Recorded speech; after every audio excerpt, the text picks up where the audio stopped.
આવતીકાલે 26/4 રોજ સ્થાનિક સ્વરાજ્યની ચૂંટણીઓ યોજાવા જઈ રહી છે ત્યારે પોરબંદર જિલ્લાની અંદર કોઈપણ જાતના ભય વગર મતદારો મતદાન કરી શકે અને ચૂંટણી દરમિયાન કાયદો અને વ્યવસ્થા જળવાઈ રહે તે માટે પોરબંદર પોલીસ દ્વારા પૂરતો પોલીસ બંદોબસ્ત રાખવામાં આવેલો છે।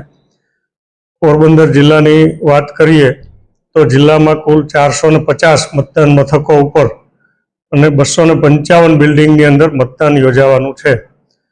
ત્યારે આ તમામ બૂથ અને બિલ્ડિંગ ઉપર પૂરતો પોલીસ બંદોબસ્ત રાખવામાં આવેલો છે।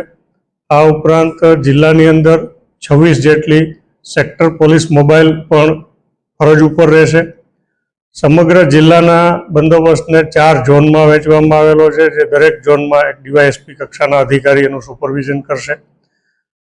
કુલ ફોર્સની વાત કરીએ તો સમગ્ર બંદોબસ્ત દરમિયાન 3 DYSP, 12 PI, 36 PSI, 677 police, 754 home guard જીઆરડીનો આ બંદોબસ્તમાં ઉપયોગ થનાર છે।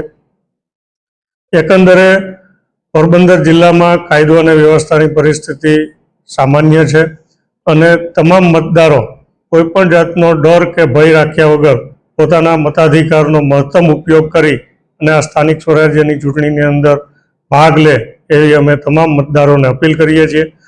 કાયદો અને વ્યવસ્થાની પરિસ્થિતિ જિલ્લામાં બિલકુલ સામાન્ય છે।